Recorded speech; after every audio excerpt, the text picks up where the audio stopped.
dear students, good morning. Welcome to online ChemZone chemistry classes.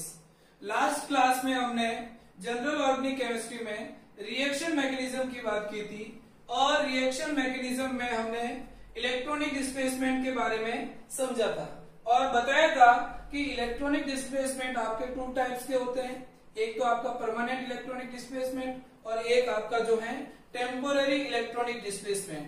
और temporary electronic displacement का जो example था वो था आपका इलेक्ट्रोमैग्नेटिक इफेक्ट और जो परमानेंट इलेक्ट्रॉनिक डिस्प्लेसमेंट का एग्जांपल था वो था आपका इंडक्टिव इफेक्ट, हाइपर कॉन्जुगेशन और रेजोनेंस।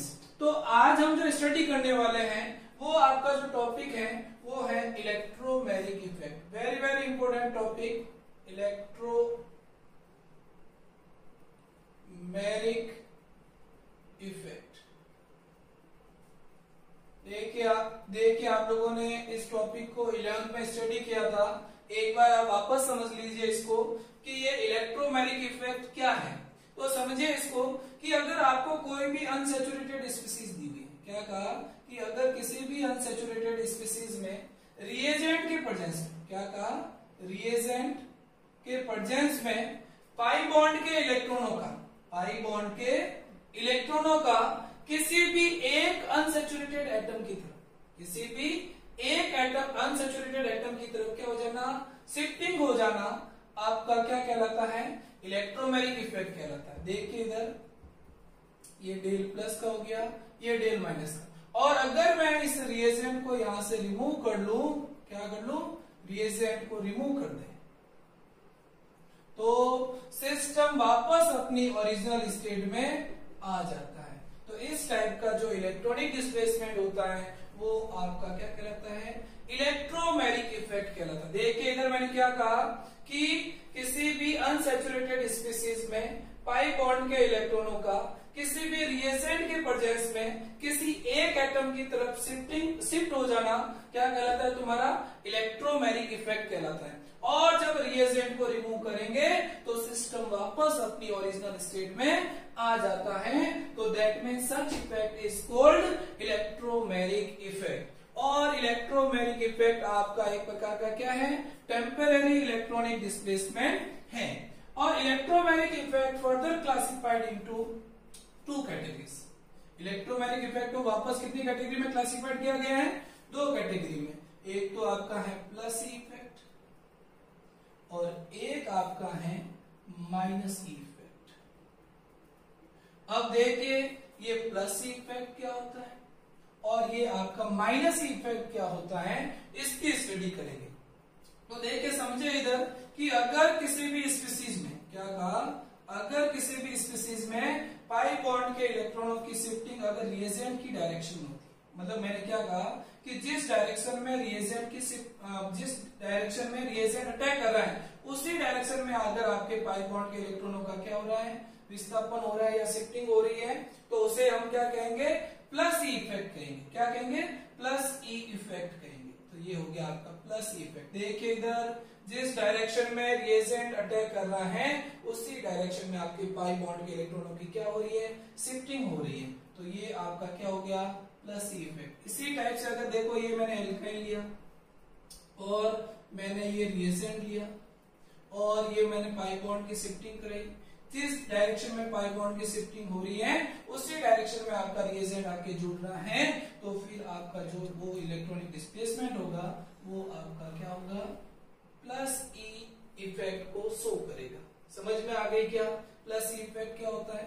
और दूसरा जो आपका इलेक्ट्रॉनिक डिस्प्लेसमेंट इलेक्ट्रोमैग्नेटिक इफेक्ट था वो कौन है, माइनस ई इफेक्ट। तो देखो माइनस ई इफेक्ट में क्या होगा कि अगर कोई भी अनसैचुरेटेड कंपाउंड है, क्या है, कोई भी अनसैचुरेटेड कंपाउंड है और उस पर कोई रिएजेंट अटैक करता है और पाई बॉन्ड की शिफ्टिंग अगर किसी उसके ऑपोजिट डायरेक्शन में हो जाए, क्या कहा कि जिधर रिएजेंट अटैक कर रहा है उसकी ऑपोजिट डायरेक्शन में अगर इलेक्ट्रॉनिक डिस्प्लेसमेंट हो तो उसे हम कहते हैं minus effect.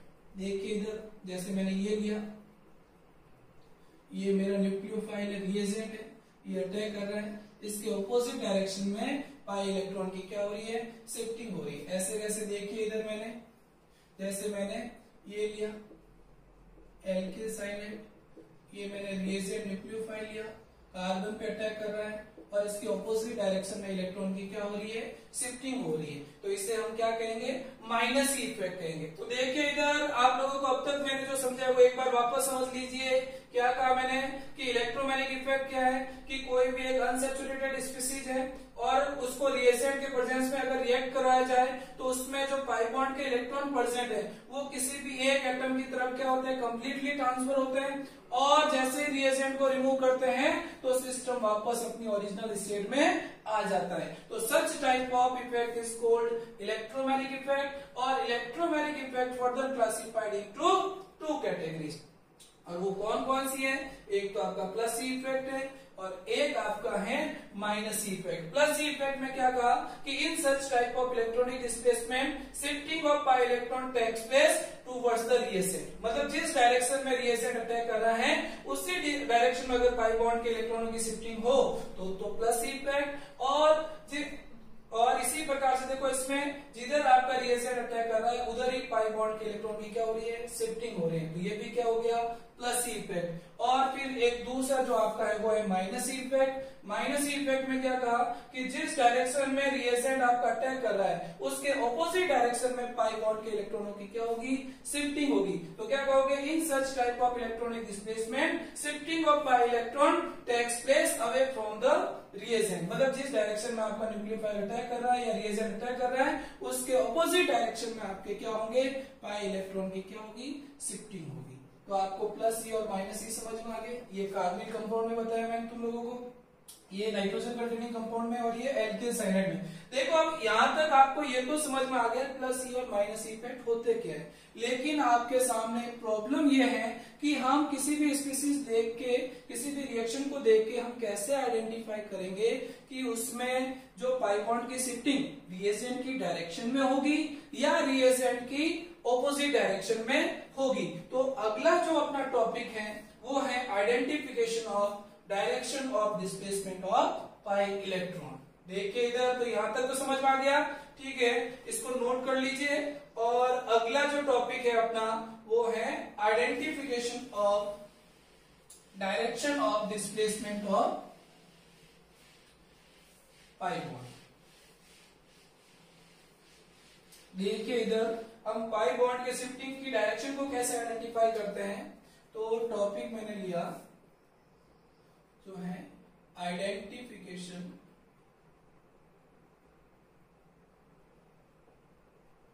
Of direction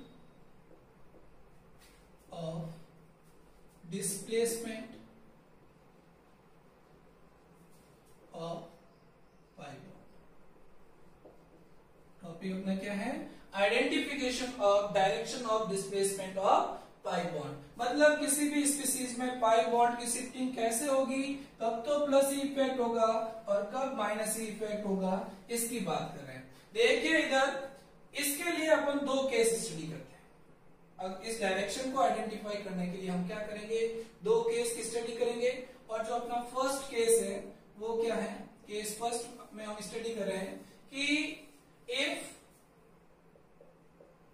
A and B having same electron negativity।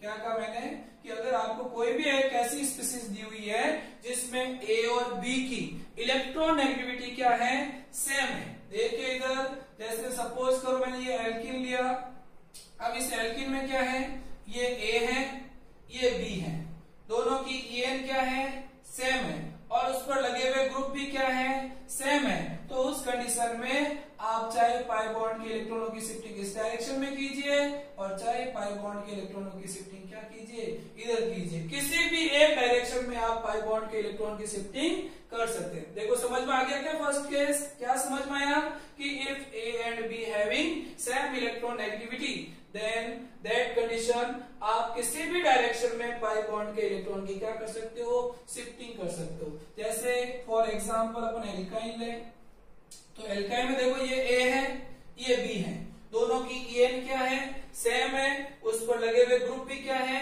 Same है। तो आप चाहे पाई बॉन्ड की शिफ्टिंग इस डायरेक्शन में कीजिए और चाहे आप इस डायरेक्शन में कीजिए, दोनों में से किसी भी एक डायरेक्शन में आप पाई बॉन्ड के इलेक्ट्रॉन की शिफ्टिंग कर सकते हैं। अब जिधर इलेक्ट्रॉन शिफ्ट हो रहा है उधर ही आके अगर आपका रिएजेंट जुड़ रहा है तब तो प्लस सी इफेक्ट, और जिधर इलेक्ट्रॉन की शिफ्टिंग हो रही है उसके ऑपोजिट डायरेक्शन में आके अगर रिएजेंट जुड़ रहा है तो फिर आपका कौन सा होगा, माइनस इफेक्ट होगा। तो ये समझ में आ गया क्या फर्स्ट केस? ठीक है। अब देखिए हम जो इसमें बात करेंगे केस सेकंड की। केस सेकंड क्या है कि भाई जरूरी थोड़ी है कि आपके हमेशा ए और बी की इलेक्ट्रोनेगेटिविटी सेम हो। क्या कहा मैंने कि भाई ये जरूरी थोड़ी है कि आपकी हमेशा ए और बी की इलेक्ट्रोनेगेटिविटी क्या हो, सेम हो। इलेक्ट्रोनेगेटिविटी डिफरेंट डिफरेंट भी हो सकती है। तो देखिए इधर यहां अपन सेकंड केस में क्या कह रहे हैं कि if A and B having different En, then that condition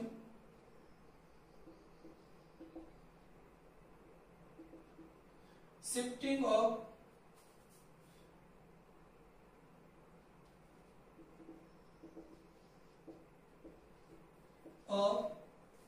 pi electron takes place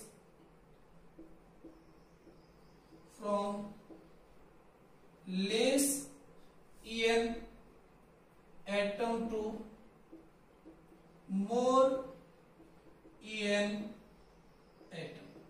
देखिए इधर मैंने क्या कहा कि यदि आपकी ए और बी की इलेक्ट्रॉन नेगेटिविटी क्या है, डिफरेंट डिफरेंट है, तो उस कंडीशन में आप हमेशा ध्यान रखना कि जब पाई इलेक्ट्रॉन की शिफ्टिंग होगी तो हमेशा लेस ईएन वाले एटम से मोर ईएन वाले एटम की तरफ होगी। देखिए जैसे कैसे, फॉर एग्जांपल जैसे मैंने कार्बोनिल कंपाउंड लिया, क्या लिया, कार्बोनिल कंपाउंड। अब देखो आप लोगों को पता है कि ये जो बिकनॉफ होता है, क्या है आपकी पीरियोडिक टेबल में जो बिकनॉफ है, इसमें अपन क्या कहते हैं कि जब लेफ्ट टू राइट जाते हो तो ईएन क्या होती है, इंक्रीज। क्या होती है, ईएन इंक्रीज होती है। तो देखिए इधर ये कार्बन और ये ऑक्सीजन। अब मेरे को एक चीज बताइए, कार्बन और ऑक्सीजन में से ईएन किसकी ज्यादा है, ऑक्सीजन की। तो दैट कंडीशन जैसे यहाँ कोई अगर न्यूक्लियोफाइल है तो आपका जब ये यहाँ तो क्या जाएगा डेल प्लस और यहाँ क्या जाएगा डेल माइनस, और ये जब यहाँ अटैक करेगा तो पाई बॉन्ड की शिफ्टिंग किधर होगी, ऑक्सीजन की तरफ होगी। क्यों होगी, क्योंकि कार्बन और ऑक्सीजन में से ईएन किसकी ज्यादा है, ऑक्सीजन की है। इसी टाइप से अगर मैं ये लूं कार्बन डबल बॉन्ड एन और आर, और फिर ये न्यूक्लियोफाइल लूं, और यहाँ देखिए इधर फिर ये न्यूक्लियोफाइल कार्बन पे अटैक करेगा क्योंकि यहाँ डेल प्लस है, ये डेल माइनस का अटैक करेगा और बॉन्ड किधर जाएगा, नाइट्रोजन की तरफ, क्योंकि कार्बन और नाइट्रोजन में से ईएन किसकी ज्यादा है, नाइट्रोजन की है।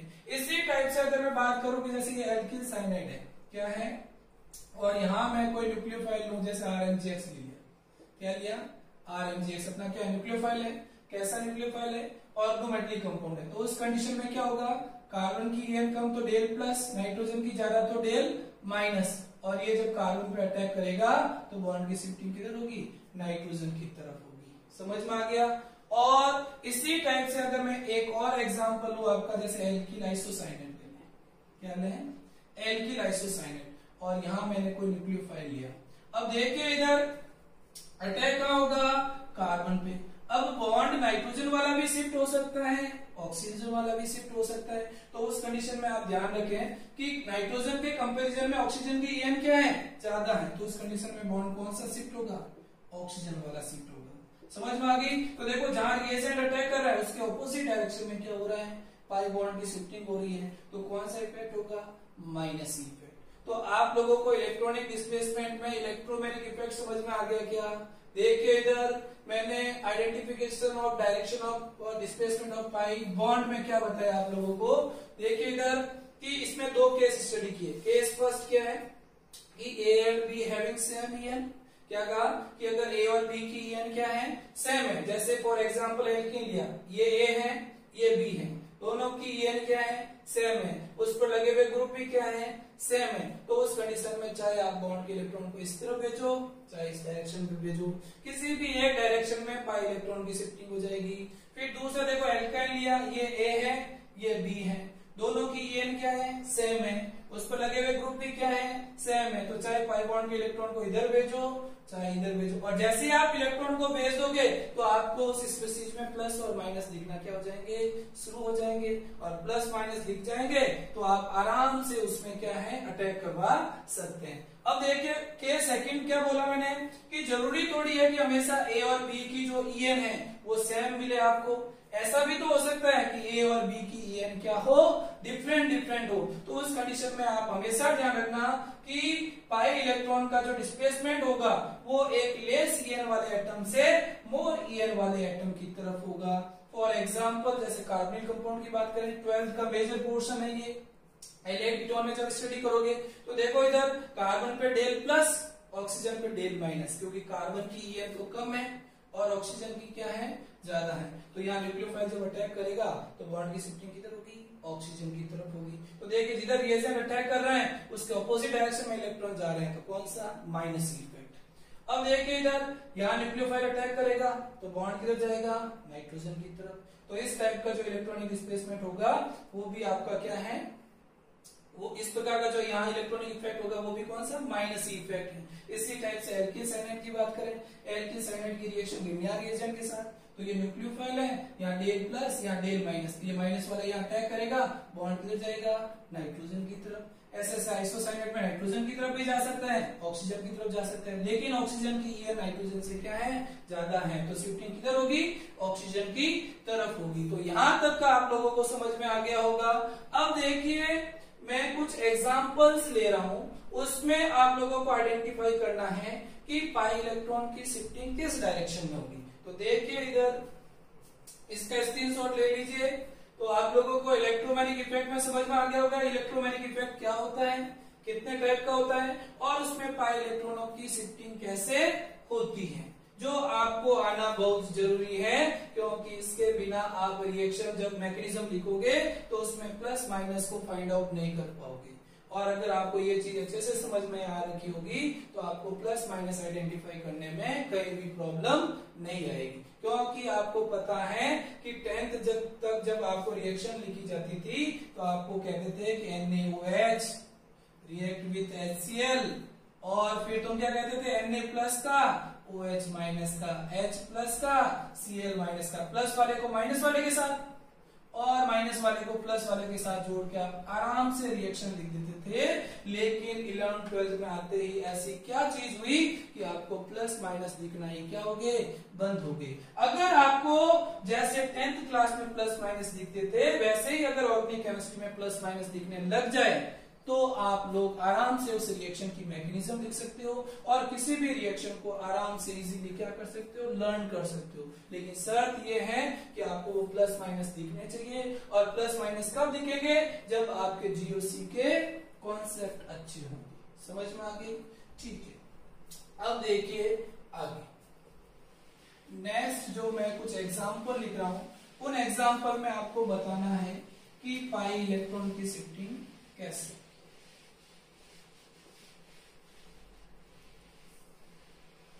तो मेरा क्वेश्चन क्या है कि जो एग्जाम्पल दिए हुए हैं उन एग्जाम्पल में आपको आइडेंटिफाई करना है कि पाई बॉन्ड की शिफ्टिंग कौन सी डायरेक्शन में होगी।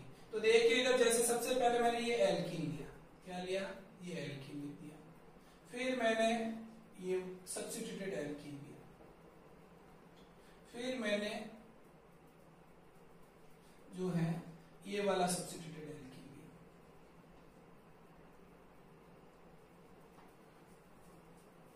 फिर मैंने ये स्पीशीज लिया,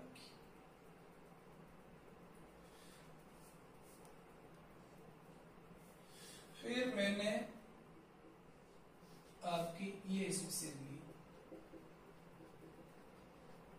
फिर मैंने ये वाली स्पीशीज ली, फिर मैंने ये वाली स्पीशीज ली, फिर मैंने ये वाली स्पीशीज लिया, फिर मैंने ये वाली स्पीशीज ली। अब देखिए ये जो स्पीशीज मैंने लिखी है इनमें आपको फाइंड आउट करना है कि पाई बॉन्ड के इलेक्ट्रॉन की शिफ्टिंग कौन से डायरेक्शन में होगी। एक एग्जांपल मैंने ये ले लिया आपका ऐसे की, ठीक है। इनमें आपको फाइंड आउट करना है कि पाई बॉन्ड के इलेक्ट्रॉन की शिफ्टिंग कैसे होगी। तो देखो केस फर्स्ट लें। केस फर्स्ट में क्या है, CS2 डबल बॉन्ड CS2। देखिए ये A है, ये आपका क्या है B है, और A और B ऐसे हैं जिसमें दोनों की EN क्या है, सेम है, क्योंकि दोनों कार्बन है और उन पर लगे हुए ग्रुप भी क्या है, सेम है। तो जब ऐसे स्पीशीज हो तो तब आप बाई बॉन्ड के इलेक्ट्रॉन को किसी भी एक डायरेक्शन में से चाहे तो इधर भेजो और चाहे आप क्या है इस डायरेक्शन, मतलब दोनों में से किसी भी एक डायरेक्शन में आप इलेक्ट्रॉन की क्या कर लोगे, शिफ्टिंग कर लोगे। अब देखिए सेकंड केस दिया, देखो सेकंड केस में क्या है, ये A है ये B है, A और B की इलेक्ट्रॉन एक्टिविटी तो सेम है, लेकिन यहाँ पर लगे हुए सब्स्टिट्यूएंट क्या है, डिफरेंट डिफरेंट, यहाँ तो H और CS3 है और यहाँ दोनों क्या है H है। तो ऐसी कंडीशन में आपका जो अगला टॉपिक है कौन सा, इंडक्टिव इफेक्ट। परमानेंट डिस्प्लेसमेंट में अपन बात करेंगे इंडक्टिव इफेक्ट की, ये भी इंपोर्टेंट है। देखो इंडक्टिव इफेक्ट में हम बताएंगे, अभी तो आपको पता नहीं है। अभी आप मान लो कि ये जो CS3 है इसका कौन सा प्लस आई इफेक्ट है, अभी तो मान लो, और जब इलेक्ट्रिक इफेक्ट आप स्टडी करोगे तब आप खुद कहोगे कि ये जो CS3 है इसका प्लस आई इफेक्ट लगता है। तो देखो इधर इसका प्लस आई इफेक्ट लगेगा, इसका मीनिंग ये हुआ कि इलेक्ट्रॉन देगा, और ये इलेक्ट्रॉन देगा तो इस कार्बन पे इलेक्ट्रॉन डेंसिटी क्या होगी, इंक्रीज होगी। तो इलेक्ट्रॉन डेंसिटी इंक्रीज होगी तो ये क्या जाएगा, ज्यादा से कम की ओर जाता है इलेक्ट्रॉन। तो देखिए इधर यहाँ इलेक्ट्रॉन की क्या हो जाएगी, शिफ्टिंग हो जाएगी, और ये किस वजह से हुआ, इस CS3 के प्लस आई इफेक्ट की वजह से। इसी टाइप से यहाँ देखो दोनों में A और B की EN सेम है, लेकिन यहाँ पर दो इलेक्ट्रॉन रिलीजिंग ग्रुप लगे हुए हैं, कौन, दो CS3 जुड़े हुए हैं, और दोनों CS3 का क्या है, प्लस आई इफेक्ट शो हो रहा है। तो उस कंडीशन में यहाँ इलेक्ट्रॉन डेंसिटी बढ़ेगी और यहाँ इलेक्ट्रॉन डेंसिटी बढ़ेगी, तो ये पाई बॉन्ड की शिफ्टिंग किधर हो जाएगी, बाहर की तरफ हो जाएगी। इसी टाइप से देखो इधर यहाँ दो जने इलेक्ट्रॉन दे रहे हैं और इधर कौन, एक जना, तो दो की पावर ज्यादा होती है ना, तो इसका मतलब क्या होगा, ज्यादा से कम की ओर इलेक्ट्रॉन जाएंगे, ठीक है। अब देखिए इधर यहाँ पर ये जो CF3 CCl3 ये जो आए, इनका आपके -H और -I इफेक्ट शो होता है। क्या होता है, अब आगे ये -H और -I क्या है, तो ये भी इंडक्टिव इफेक्ट और हाइपर कॉन्जुगेशन में स्टडी करेंगे, क्योंकि अगले टॉपिक अपने को स्टडी करने हैं। तो इसका मतलब -H और -I इफेक्ट है इनका, -I एंड -H इफेक्ट। तो इस कंडीशन में ये क्या करेंगे, इलेक्ट्रॉन को अपनी तरफ खींचेंगे, और इलेक्ट्रॉन को अपनी तरफ खींचेंगे तो ये बॉन्ड इधर शिफ्ट हो जाएगा, इधर सिमिलरली CCl3 भी ये इधर शिफ्ट हो जाएगा। अब देखिए इधर ऐसे कैसे, आपका जो NF3 प्लस है, NF3 प्लस में इसका भी क्या लगता है, -I इफेक्ट। इंडक्टिव इफेक्ट में बात करेंगे, इसका क्या लगेगा, -I इफेक्ट, क्योंकि यहाँ पॉजिटिव है, पॉजिटिव है, यहाँ इलेक्ट्रॉन डेंसिटी कम है, तो ये बॉन्ड के इलेक्ट्रॉनों को अपनी तरफ क्या करेगा, पुल करेगा, और तो इधर ये इलेक्ट्रॉन की शिफ्टिंग हो जाएगी। ऐसे ऐसे देखो NMe3 प्लस का भी क्या लगता है, -I इफेक्ट, इस पे भी क्या है, पॉजिटिव चार्ज है, तो ये इलेक्ट्रॉन को अपनी तरफ खींचेगा, तो यहाँ पर भी क्या हो जाएगा, ये इधर शिफ्ट हो जाएंगे।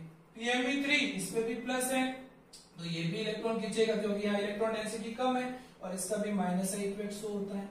और ये जो एल्काइन है इसमें दोनों ग्रुप क्या है, सेम है, इसकी और इसकी दोनों की EN भी सेम है, इन पर लगे हुए ग्रुप भी सेम है, तो चाहे तो आप इधर भेजो और चाहे आप इधर भेजो। तो आप लोगों को इस तरीके से इलेक्ट्रॉन की शिफ्टिंग करना आना चाहिए। तो आपको इलेक्ट्रॉनिक डिस्प्लेसमेंट में +E -E क्या होते हैं, इलेक्ट्रोमैग्नेटिक इफेक्ट में, वो समझ में आ गया, और फिर उसमें पाई बॉन्ड को शिफ्ट कैसे करते हैं वो समझ में आ गया।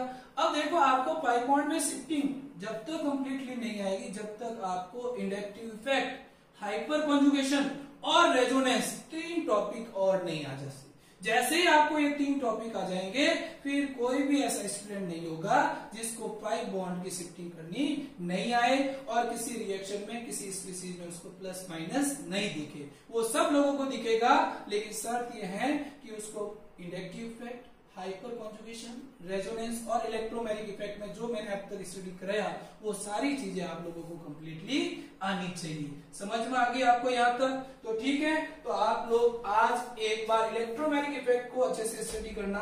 अब मैं नेक्स्ट क्लास में very very important topic permanent electronic displacement में इंडक्टिव इफेक्ट की बात करूंगा। तो आप लोग उस क्लास को मिस ना करें और आप सब लोग इसको अच्छे से रिवाइज करके एक बार स्टडी कर लें। तो आप मेरे YouTube चैनल को ज्यादा से ज्यादा शेयर कीजिए अपने फ्रेंड्स के साथ और मेरी ऑनलाइन क्लासेस के साथ जुड़िए और मेरे चैनल को सब्सक्राइब कीजिए।